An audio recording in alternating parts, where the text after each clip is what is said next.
Dear friends in Jesus Christ, Maundy Thursday initiates us into the great mysteries of our faith, namely the passion, death, and resurrection of Jesus Christ. On Maundy Thursday, we celebrate three new institutions by Jesus. First, the institution of the new commandment of love by washing the feet of the disciples. Second, the institution of the Holy Eucharist. And third, the institution of priesthood. The theme that runs through all these three events actually is love. That is why today is called Maundy Thursday. The word Maundy comes from the Latin word mandatum, which means a command. And it refers to the command of Jesus as given to us in John chapter 13 verses 34 and 35. I give you a new commandment, love one another as I have loved you. The messages that today's liturgy gives us can be summarized in three simple expressions. 1. Bend down. 2. Break and share. 3. Make Christ present.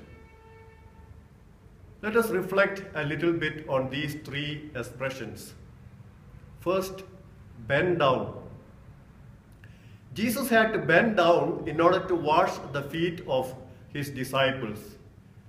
Bending down is a gesture of humility as well as service, because usually it was the servant who used to wash the feet of the guests.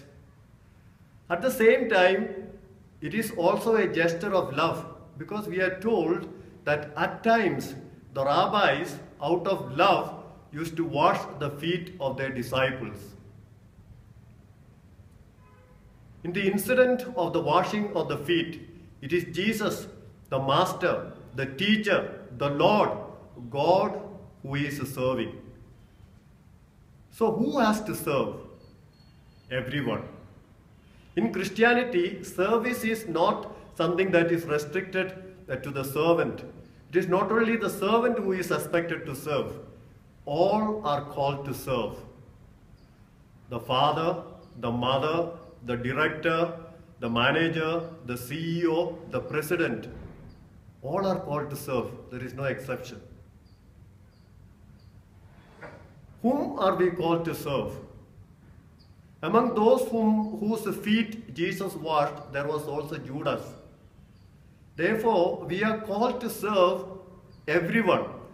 Not only those whom we like, we are called to serve even those whom we do not like, even those who hurt us. Is that easy? It is not easy. It is difficult. And that is why very perceptively, John in chapter 13 verse 4 tells us that Jesus had to put aside his outer robe before he started washing the feet of his disciples. We have to put aside something in order to be able to serve. What is it that we have to put aside? Maybe our pride, maybe our prejudices, maybe our insistence on our own rights, maybe our belief that it is below one's dignity in order to serve someone of a lower rank. So the question that we have to ask ourselves today is, whom is Jesus asking me to serve now? And what have I to put aside in order to be able to respond to that call lovingly? The second message for us today is break and share.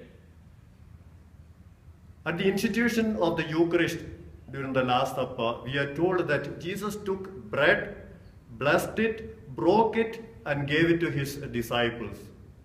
So also he took the wine, blessed it, and gave it to his disciples. Jesus broke himself and shared himself with others. The Eucharist, what happened during the Last Supper, is actually a sacramental reenactment of what would happen on the cross where he broke himself literally for others, for us. And that is rather painful. Breaking ourselves is not easy. But Jesus teaches us that we have to undergo pain and suffering in order to break ourselves for the good of others. The question that we have to ask ourselves is, for whom have I to break myself?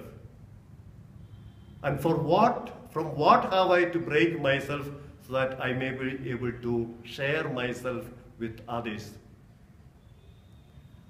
The third message,